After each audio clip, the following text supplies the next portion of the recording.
নমস্কার, আমি বোধসত্ত্ব খান চলে এসেছি সহজ শেয়ার বাজারের আরেকটি নতুন এপিসোড নিয়ে।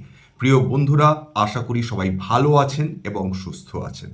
আজকের আমাদের আলোচনা হবে ভারতীয় শেয়ার বাজার নিয়ে এবং আরেকজন ভদ্রলোকের কথা নিয়ে আমরা আলোচনা করব, যিনি গোটা বিশ্ব জুড়ে বহু বহু বছর ধরে যুগ ধরে বিনিয়োগ করেছেন এবং একজন বিলিয়নার হিসাবে নিজেকে প্রতিষ্ঠিত করেছেন।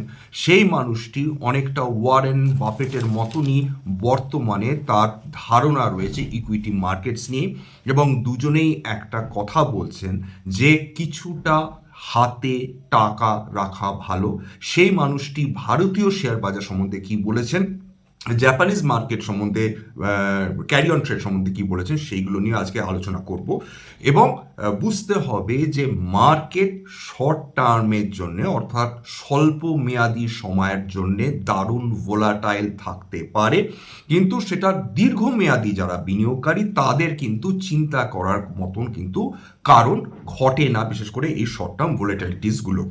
এবং এটাও মানুষকে বুঝতে হবে যে একটি বুল মার্কেটের সময় বা একটি রোরিং বুল মার্কেটের সময় একটি দেশ যখন হাই গ্রোথ ট্র্যাজেক্টরি তার রয়েছে এবং মোটামুটি সামনের কয়েক বছরে তার গ্রোথ বৃদ্ধি হওয়ার সম্ভাবনা রয়েছে বা প্রায় একই রকম গ্রোথ থাকার সম্ভাবনা রয়েছে, সেই সময় একটি দেশের ইকুইটি মার্কেটের কিন্তু পারফরমেন্স করার সম্ভাবনাটাই বেশি থাকে। কিন্তু তার মানে এটা নয়, অর্থাৎ বুল মার্কেট হওয়া মানে এটা নয় যে মাঝখানে কারেকশনস আসবে না। মাঝে মাঝে যে কোনো বুল মার্কেটের ক্ষেত্রেও হোক, সেক্ষেত্রে 10-15% ইন্ডেক্সে ইজিলি কিন্তু কারেকশন হয়ে থাকে। ইতিহাস, অন্তত শেয়ার বাজারের ইতিহাস, ভারতীয় শেয়ার বাজারের ইতিহাস তাই বলে। এবং মিড ক্যাপ এবং স্মল ক্যাপেও খুব সহজেই 30-40% কারেকশনসও আসতে হবে, এটাও বাঙালি বিনিয়োগকারীদের কিন্তু বুঝতে হবে। সুতরাং আসুন আজকের আলোচনা করা যাক ভারতীয় শেয়ার বাজার নিয়ে। গতকাল ডেফিনেটলি আপনারা দেখেছিলেন যে শেয়ার বাজার, ভারতীয় শেয়ার বাজারে তেড়েফুঁড়ে একটা র্যালি এসেছিল, সেটা রিলিফ র্যালি বলা চলে। এবং ভারতীয় শেয়ার বাজারে বিভিন্ন শেয়ার্সে কিন্তু বড় কেনাকাটা হয়েছিল। সুতরাং মানুষ আশ্বস্ত হয়েছিলেন। ভোলাটিলিটি যদিও যথেষ্ট পরিমাণ আগের দিন ছিল, অর্থাৎ প্রায় 31% উঠে গিয়েছিল, সেখান থেকে কালকে কমে দাঁড়ায় 20% নিচে। আজকের বেশ কিছুটা ভোলাটিলিটি অবশ্যই মার্কেটে প্রত্যেকে দেখেছেন এবং উইকলি এক্সপায়ারি ছিল আজকের বৃহস্পতিবার। সুতরাং মার্কেটে আজকে যে কারেকশনসটা এসছে তার পেছনে বেশ কিছু কারণ থাকতে পারে। অবশ্যই জাপানে কিছুটা, আবার সামান্য অতি সামান্য হলে কিছুটা কারেকশন হয়েছিল, তাইওয়ানে কিছুটা কারেকশন হয়েছিল। ইউরোপিয়ান মার্কেট যখন প্রথম খোলে তখন সেখানে কিন্তু বিভিন্ন ক্যাক ড্যাক ফুটসিতে তাতে কিন্তু কিছু কারেকশনস এসেছিল, অর্থাৎ কিছুটা সংশোধন এসেছিল। কিন্তু যত সন্ধ্যা গড়ায়, যখন ইউএস মার্কেটস যখন বাজার যখন তাদের স্টার্ট হয়, সেখানে দেখা যায় ন্যাসড্যাক, স্ট্যান্ডার্ড অ্যান্ড পুর এবং ডাউ জোন্স তিনটেই বিপুল উচ্ছ্বাস এবং উদ্যমে কিন্তু তারা র্যালি করা শুরু করেছে। যখন লাস্ট তথ্য ছিল তখন অলরেডি ন্যাসড্যাক 2%-এর ওপর, স্ট্যান্ডার্ড অ্যান্ড পুর প্রায় 1.8%-এর ওপর এবং ডাউ জোন্স 1.4%-এর ওপর কাছাকাছি এগুলো তারা র্যালি করছিল। এবং সেই দেখে আমরা যদি গিফট নিফটির দিকে দেখি, সেখানে গিফট নিফটিও কিন্তু মোটামুটি 80 পয়েন্টের ওপরে সেটা দেখাচ্ছিল। অর্থাৎ ইউএস মার্কেট বর্তমানে একটা অত্যন্ত গুরুত্বপূর্ণ ভূমিকা পালন করছে, বিশেষ করে অ্যাজ এ একটা গাইডেন্স দিচ্ছে বিশ্বের বিভিন্ন শেয়ার বাজারগুলোকে। এবং যদিও নিকেই এবং যদি আমরা তাইওয়ান দেখি, সেটা বাদ দিয়ে অন্যান্য এশীয় মার্কেটসগুলো বেশ কিছু পজিটিভ ছিল। এবং ইউরোপ যে মুহূর্তে সন্ধ্যের পর আবার দেখা যায় যে ইউরোপের মধ্যে মোটামুটি তাদের যে সংশোধন এসেছিল সেটা কিছুটা তারা রিট্রেস করে নিয়েছে। এইবার চলে আসি হচ্ছে আজকের ঘটনাতে। আজকে ডেফিনেটলি আপনারা দেখেছেন মার্কেটে নিফটিতে প্রায় মোটামুটি একটা সময় 180 পয়েন্টের কাছাকাছি কারেকশনস এসেছে। প্রথম দিকে সকাল থেকেই মার্কেট একটু দুর্বল ছিল এবং বিভিন্ন এতে বিভিন্ন স্টকসে কারেকশন এসছে, যেমন হচ্ছে লেমন ট্রিতে প্রায় 9.49% কারেকশন এসছে, বালাজি 6.96%, তারপর এরকম ক্যাপলিন পয়েন্ট ল্যাবস 6.2%, আরভিএনএল যেটাকে রেলওয়ে বিকাশ নিগম লিমিটেড বলে 4.83%, Tejas Networks 4.31%, Garden Reach 4.25%, Titagarh Rail Systems 2.8%। যদিও গার্ডেন রিচ কিন্তু তারা মোটামুটি ভালো রেজাল্টস করেছে, তা সত্ত্বেও কিন্তু তাতে কারেকশন এসছে। তার মানে এটা দাঁড়ায় যে মাঝে মাঝে যখন বিনিয়োগকারীরা মনে করে যে একটা কোম্পানি খুব ভালো পারফরমেন্স করেছে, অনেক ক্ষেত্রে তারা তাদের প্রফিট বুকিং তারা করার চেষ্টা করেন। তার মানে এটা নয় যে কোম্পানিটা আর ভালো রেজাল্ট করতে পারবে না, কিন্তু বর্তমানে এই রেজাল্টের পর, ভালো রেজাল্টের পর কিন্তু একটা কারেকশন এসছে গার্ডেন রিচ, এবং গার্ডেন রিচ গত কয়েক মাসে অসম পারফরমেন্স দিয়েছে, এইটুকুনি বলা যেতে পারে। এবার চলে আসি হচ্ছে আজকের খুব গুরুত্বপূর্ণ একটা পলিসি, রিজার্ভ ব্যাঙ্ক অফ ইন্ডিয়ার মনিটারি পলিসি কমিটির মিটিং ছিল এমপিসির, এবং এই বছরে এটা ছিল 3 নম্বর। সেখানে মানুষ কিছু, অবশ্য সবাই না, কিছু মানুষ, কিছু বিশেষজ্ঞ, কিছু তারা প্রত্যাশা করেছিলেন হয়তো বা রিজার্ভ ব্যাঙ্ক অফ ইন্ডিয়া একটা স্টান্স নেবে, হয়তো একটু সাহস দেখাবে এই বিশেষ করে ইন্টারেস্ট রেটটা কমিয়ে আনার ব্যাপারে। রিজার্ভ ব্যাঙ্ক সেফ খেলেছেন, তারা কোনো রকম যেটাকে বলে শো তারা সৃষ্টি করতে চায়নি, আউটরিজিয়াস কিছু করতে চাননি। তারা যেটা করেছেন, যেটা রেপো রেট মোটামুটি যেটা ছিল আজ থেকে প্রায় 1 বছর 4 মাস আগে, আচ্ছা লাস্ট কাটে মানে যেটা চেঞ্জ হয়েছিল রেপো রেটে, সেটা ফেব্রুয়ারি 2023-এ, সেইখানে দাঁড়িয়ে রিজার্ভ ব্যাঙ্ক কিন্তু রেপো রেট 6.5%তেই অপরিবর্তিত রেখেছেন। 2 নম্বর, রিজার্ভ ব্যাংকের গভর্নর, আমাদের রিজার্ভ ব্যাংকের গভর্নর মাননীয় শ্রী শক্তিকান্ত দাস, তিনি জানিয়েছেন এই মুহূর্তে বিভিন্ন ব্যাংকগুলো, ভারতীয় ব্যাংকগুলোতে যে প্রবলেম দাঁড়াচ্ছে সেটা হচ্ছে স্ট্রাকচারাল লিকুইডিটি প্রবলেম। অর্থাৎ মানুষ যে পরিমাণ লোন নিচ্ছেন, সেটা যে পরিমাণ টাকা তারা ব্যাংকে অ্যাকাউন্টে গচ্ছিত রাখছেন তার তুলনায় অনেক বেশি। এবং রিজার্ভ ব্যাংকের আরেকটা চিন্তার কারণ যে মানুষজন তারা শুধু লোনই নিচ্ছেন না, তারা কম টাকা গচ্ছিত রাখছেন ব্যাংকের অ্যাকাউন্টগুলোতে, কারণ সেই টাকাটা তারা বিভিন্ন অল্টারনেটিভ ইনভেস্টমেন্টসগুলোতে বিনিয়োগ করছেন। এখানে অল্টারনেটিভ ইনভেস্টমেন্টস বলতে আরবিআই এর গভর্নর যেটা বুঝিয়েছেন সেটা হচ্ছে মানুষজন হয় ইকুইটি মার্কেটস বা মিউচুয়াল ফান্ডসে বেশি বিনিয়োগ করতে পছন্দ করছেন। অবশ্য এর আগেও আরবিআই এর গভর্নর তিনি ইঙ্গিত দিয়েছিলেন যে এর মধ্যে বহু পরিমাণ টাকা কিন্তু ফিউচার্স অ্যান্ড অপশনসে ট্রেড করতে গিয়ে বেরিয়ে যাচ্ছে, যেটা নষ্ট হচ্ছে, যেটা অ্যাকচুয়াল ওয়েলথ ক্রিয়েট করছে না। যার একই প্রতিধ্বনি আমরা শুনেছিলাম যা সেবির অধিকর্তা শ্রীমতী মাধবী পুরী বুচের গলায়। অর্থাৎ এটা সত্যি সত্যি একটা কনসার্ন। আরেকটা জিনিস যেটা আরবিআই স্পষ্ট করে দিয়েছেন, যে আরবিআইয়ের কাছে সবচেয়ে গুরুত্বপূর্ণ এইটা যে এই মুহূর্তে তাদের কাছে গ্রোথের থেকে বেশি গুরুত্বপূর্ণ কিন্তু ইনফ্লেশন কন্ট্রোল করা। এই ইনফ্লেশন কন্ট্রোল করাটা আরবিআইয়ের কাছে যে গুরুত্বপূর্ণ, এইটা কিন্তু ফলো করছে সে যাকে বলা হয় যে ন্যাচারাল ইন্টারেস্ট থিওরি, সেটা মিস্টার ফ্রিডম্যান বলে একজন ইকোনমিস্ট ছিলেন, যা অনেকটা যাকে বলে হেলিকপ্টার মানি নামে খ্যাত যে ভদ্রলোক, তিনি বলেছিলেন যে একমাত্র যে কেন্দ্রীয় ব্যাংকগুলো যেটা কন্ট্রোল করতে পারে সেটা হচ্ছে ইনফ্লেশন, আর বাকি ইন্টারেস্ট রেট কিন্তু সেন্ট্রাল ব্যাংকগুলোর পক্ষে আর্টিফিশিয়ালি কন্ট্রোল করা সম্ভব নয়। সেই নামটা সেই সময় তার থিওরিটার নাম ছিল হচ্ছে সেটা বলা হয় ন্যাচারাল ইন্টারেস্ট থিওরি। সেই জায়গাটায় দাঁড়িয়ে রিজার্ভ ব্যাঙ্ক এক্স্যাক্টলি সেটার উপরই ফোকাস করছে, ইনফ্লেশনকে কী করে কন্ট্রোল করতে হবে, ইনফ্লেশনকে কীভাবে টেম করতে হবে।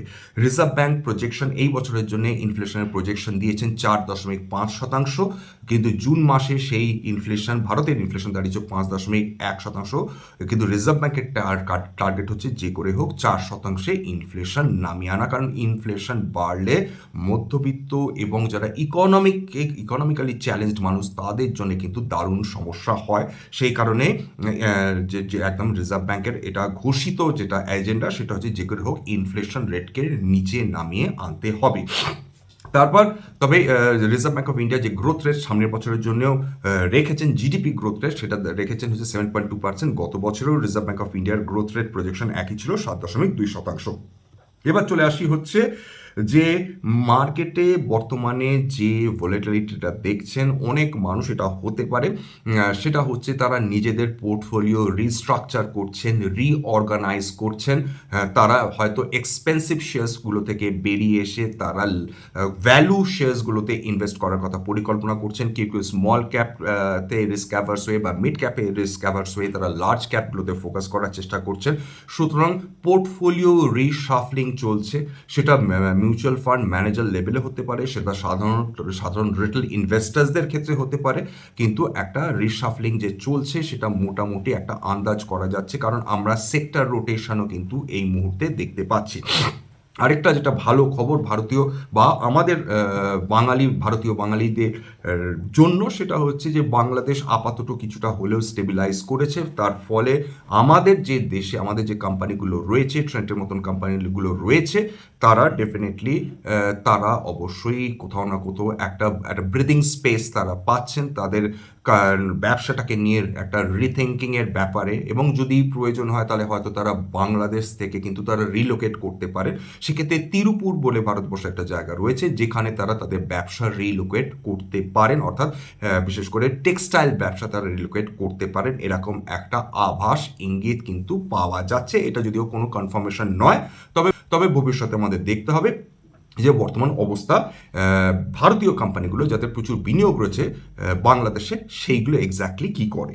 এবার চলে আসি হচ্ছে যে মার্কেটে তো আমরা ডেফিনেটলি আলোচনা করব। এবার আজকের দিনে আরেকটা যেটা উল্লেখযোগ্য ব্যাপার, সেটা যে বিভিন্ন প্যান্টস কোম্পানি যেগুলো ছিল, সেটা এশিয়ান পেন্টস বলুন, ইন্ডিগো পেন্টস বলুন, বা বার্জার পেন্টসগুলো ওগুলো বলুন, সেখানে কিন্তু মোটামুটি একটা কারেকশন আমরা দেখতে পাচ্ছি। এবার চলে আসি যে ভদ্রলোকের কথায় আমরা আলোচনা করব বলেছিলাম, সেই ভদ্রলোকের কথা, অর্থাৎ মিস্টার মার্ক, যার কথা আজকে বলবো সেটা হচ্ছে মিস্টার মার্ক মোবিয়াস। তিনি কিন্তু একজন বিলিয়নার, অত্যন্ত বিখ্যাত গোটা বিশ্ব জুড়ে। তিনিও একজন প্রবাদ প্রতিম ব্যক্তিত্ব। ওয়ারেন বাফেটের মতনই, তার ততটা খ্যাতি না হলেও প্রায় তার সমান খ্যাতি বলা যেতে পারে। এবং তিনি যেটা আজকের বলেছেন বিশেষ একটি চ্যানেলে একটি ইন্টারভিউতে, সেটা ভারতের শেয়ার মার্কেটের জন্য কিন্তু অবশ্যই ভীষণ পজিটিভ একটা বার্তা রেখেছেন। এবার উনি কি বলেছেন সেটা নিয়ে একটু আলোচনা করা যাক। যখন তাকে প্রশ্ন করা হয়েছিল যে ওয়ারেন বাফেট অ্যাপেলের স্টকে 50% বিক্রি করে দিয়েছেন, তখন তিনি একটু হেসে বলেন যে এ বুদ্ধিমান বিনিয়োগকারীরা কিন্তু তারা বিপদ বুঝলে তারা স্টকগুলো বিক্রি করে দিয়ে কিছু টাকা হাতে রেখে দেন, যেটাকে তিনি রেফার করছেন ড্রাই পাউডার হিসেবে। এই টাকাটা তখন কাজে লাগে যখন মার্কেটে বড় পতন হয়। একদিকে তিনি ওয়ারেন বাফেটকে ডেফিনেটলি সাপোর্ট করছেন এবং বলছেন যে অবশ্যই কিছু টাকা ডেফিনেটলি রাখা উচিত, কিন্তু সেটা বলছেন আমেরিকার পার্সপেক্টিভে। যখন তাকে জিজ্ঞাসা করা হয়েছে যে ভারতীয় মার্কেটে সম্বন্ধে আপনি কিছু বলুন, তখন তিনি ভারতীয় মার্কেট সম্বন্ধে একটা কথাই বলেছেন যে ভারতীয় মার্কেট এবং ইউএস মার্কেটও তিনি ডেফিনেটলি অ্যাট্রাকটিভ বলছেন। এর সঙ্গে ভারতীয় মার্কেটকেও তিনি ডেফিনেটলি অ্যাট্রাকটিভ বলেছেন এবং বলছেন ভারতের বর্তমানে যে গ্রোথ রেট রয়েছে, জিডিপি গ্রোথ রেট রয়েছে, তাতে ভারত 1 বছর না, 2 বছর না, 5 বছর না, 10 বছরের বেশি কিন্তু ডমিনেট করবে এবং 10 বছরের বেশি কিন্তু ভারতবর্ষে বুল মার্কেট থাকার কথা রয়েছে। এর সঙ্গে তিনি এটাও উল্লেখ করেন যে বর্তমানে ভারতীয় যে শেয়ার বাজারে যে উত্থান আমরা দেখছি, তার যদি কোনো সেটা যদি সাকসেস স্টোরি অ্যাট্রিবিউট করতে হয়, সেটা কিন্তু ভারতের সাধারণ বিনিয়োগকারী, রিটেল ইনভেস্টার্স এবং কিন্তু ডোমেস্টিক ইনস্টিটিউশনাল ইনভেস্টার্স। তিনি বললেন অবশ্যই এফআইআইসদের গুরুত্ব রয়েছে, কিন্তু এফআইআইসদের থেকেও বেশি গুরুত্ব রয়েছে ভারতীয় ডিআইআইসরা, যারা কিন্তু সত্যি ভারতের বিভিন্ন কোম্পানিগুলোর সাকসেসের কথা মাথায় রেখে ভারতীয় কোম্পানিগুলোতেই কিন্তু তারা বিনিয়োগ করছেন। এবং ইন্টারেস্টিংলি মার্ক মোবিয়াসও কিন্তু তার হিউজ ইনভেস্টমেন্ট রয়েছে ভারতের কিন্তু বড় ভালো কোম্পানিসগুলোর ক্ষেত্রে। সেক্ষেত্রে অবশ্যই তিনি তার যে শেয়ারসগুলো তিনি প্রেফার করেন, যেগুলোতে তিনি ইনভেস্ট করেছেন, সেখানে তিনি ডেফিনেটলি তার এরিয়া অফ ইনভেস্টমেন্ট, তার এরিয়াস অফ ইনভেস্টমেন্ট এবং প্রেফারেন্সেস তিনি ডেফিনেটলি বলেছেন যে ইনফরমেশন টেকনোলজি তার সবচেয়ে ফেভারিট সেক্টর, তারপর ডেফিনেটলি হয়েছে ডোমেস্টিক কনজামশন, এই দুটো, তারপর কিছুটা ফার্মার রয়েছে। সুতরাং এই এরিয়াসগুলোই কিন্তু তার মেজর এরিয়াস অফ ইন্টারেস্ট, এটাও তিনি জানিয়েছেন। এবং সেটা তিনি বলছেন যে ভারতীয় বাজারে যে কোম্পানিসগুলো ভালো করতে পারে তার মধ্যে অবশ্যই রয়েছে hardware related information technology companies, এবং যারা সেমিকন্ডাক্টরসে ইনভেস্ট করছে এবং সফটওয়্যারের সঙ্গে হার্ডওয়্যারের যে পোটেনশিয়াল কম্বিনেশনটা, সেটা ভারতবর্ষই সবচেয়ে বেশি এক্সপ্লয়েট করার জায়গায় দাঁড়িয়ে থাকতে পারে ভবিষ্যতে, তারও কথা তিনি উল্লেখ করছেন। তিনি এটা ডেফিনেটলি বলছেন যে ভারতের সফটওয়্যার হচ্ছে one of the best in the world, এবং ক্যাটেগরিক্যালি ইনভার্ভেটিং তিনি বলছেন সেটা। কিন্তু এখন ভারতের যেটা প্রয়োজন যে ভারতের অবশ্যই নিজস্ব হার্ডওয়্যার ডেভেলপ করা উচিত, কারণ তাইওয়ানের পক্ষে ওপর বেশি নির্ভর করাটা কিন্তু খুব মুশকিল। তবে আরেকটা কথা, সেটা হয়তো মানুষের ভালো নাও লাগতে পারে, তিনি বলছেন যে ভারতবর্ষের উচিত চায়নার বিভিন্ন ইনভেস্টার্সদের ভারতের মাটিতে বিনিয়োগ করতে দেওয়া, তাতে ভারতের মাটিতে ইনফ্লো বাড়বে এবং ভারতের মার্কেটে যদি টাকার ফ্লো বাড়ে খুব স্বাভাবিকভাবে ইকুইটি মার্কেটসও উদ্বুদ্ধ হবে। এই কথাটা তিনি অবশ্যই বলছেন। সেটা মানুষ মানবেন কি মানবেন না সেটা সম্পূর্ণ মানুষের ওপর, এটা কেবলমাত্র তিনি তার বক্তব্য রেখেছেন। এবং একটা কথা তিনি ক্যাটেগরিক্যালি বলছেন যে ভারত সম্বন্ধে বেসিক্যালি কিন্তু তিনি ভীষণ আশাবাদী। আর জাপানের যেটা ক্যারি ট্রেডের ব্যাপারে যে পতন হয়েছে, তিনি সেখানে বলেছেন যে হ্যাঁ, এটা ঘটনা যে জাপানের যে মার্কেটে যে ফল্টটা হয়েছে সেটা কোনো টেকনিক্যাল ফল্ট না, সেটা ডেফিনেটলি তাতে কিছু ফান্ডামেন্টাল ইস্যুস ছিল। এখনও হয়তো সেটা পুরোটা ফ্লাশ আউট করে যায়নি সেই বিপদটা। জাপানিজ মার্কেট যে পুরোপুরি আউট অফ দ্য উডস হয়েছে সেরকম ভাবারও কোনো কারণ নেই। এইটুকুনি মার্ক মোবিয়াস বলছেন। তবে মার্ক মোবিয়াস যেটা ভারতবর্ষ সম্বন্ধে বলছেন যে ভারতবর্ষের growth story is a long term growth story, equity market is a long term equity market. বিশেষ করে গ্রোথ সম্বন্ধে তিনি আশাবাদী। মাঝখানে তিনি এটা শেয়ার করছেন যে ডেফিনেটলি কারেকশনস আসবে, that is very much part of the market. কিন্তু ভারতীয় বিনিয়োগকারীরা যদি এতে লং টার্ম বিনিয়োগ করে থাকতে পারেন, সেটা আখেরে কিন্তু ওয়েলথ ক্রিয়েশনের ক্ষেত্রে কিন্তু বড় সহায়ক একটা ব্যাপার হবে। তাছাড়া আরেকটা কথা যেটা না বললেই নয়, সেটা হচ্ছে যে এই মুহূর্তে যদি আমরা ভারতীয় মার্কেট দেখি, ভারতীয় মার্কেট কিন্তু এখন যে মুভমেন্টটা হচ্ছে সেটা কিন্তু বিশ্ব বাজারে কি ঘটছে তার ওপর সেইটাকে দেখে কিন্তু একটা যেটা বলছি ভারতীয় শেয়ার বাজারে মুভমেন্ট হচ্ছে এটুকুনি বলা যেতে পারে। কারণ এখন সমস্ত লক্ষ্য বা কেন্দ্রবিন্দু ও আকর্ষণের কেন্দ্রবিন্দু কিন্তু জাপানিজ মার্কেট এবং কিন্তু আমেরিকান মার্কেট। আমেরিকা কি করছে, জাপানিজ মার্কেট কি করছে, তাই দেখে কিন্তু এশিয়া ডিসাইড করছে, ভারত ডিসাইড করছে, ইউরোপ ডিসাইড করছে। যাই হোক, এইটুকুনি বলা যে এই সমস্ত বিদগ্ধ মানুষের কথা শুনলে, এরা বহু বছরের অভিজ্ঞতা এদের রয়েছে, এরা জানেন মার্কেট কীরকম অপারেট করে, এরা জানেন মার্কেটে কখন ক্রাইসিস আসে।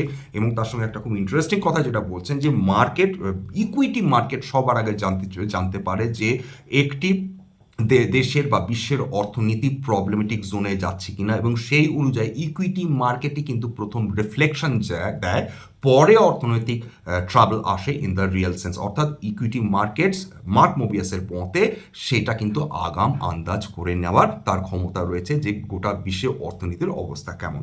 এত পর্যন্ত আজকে থাকবে। আজকের একটা স্ট্যান্ডার্ড ডিসক্লেমার দিই, যা আলোচনা করলাম সেটা কেবলমাত্র এডুকেশনাল পারপাসে। এখানে কোনো শেয়ারের buy sell recommendation suggestion advice দেওয়া হয় না। এটা কিন্তু কেবল বাঙালি বিনিয়োগকারীদের ইনভেস্টার অ্যাওয়ারনেস বৃদ্ধি করার জন্য, এবং স্ট্যান্ডার্ড ডিসক্লোজার ডেফিনেটলি সেরকম কিছু নেই। হ্যাঁ, যে কোম্পানিজগুলোর কথা আজকে রেফার করলাম পতনের ক্ষেত্রে, এর মধ্যে কোনো কোম্পানিজে কিন্তু আমার বা আমার পরিবারের বিনিয়োগ নেই, এইটুকুনি বলতে পারি আজকে। সবাই ভালো থাকবেন, সুস্থ থাকবেন, নমস্কার।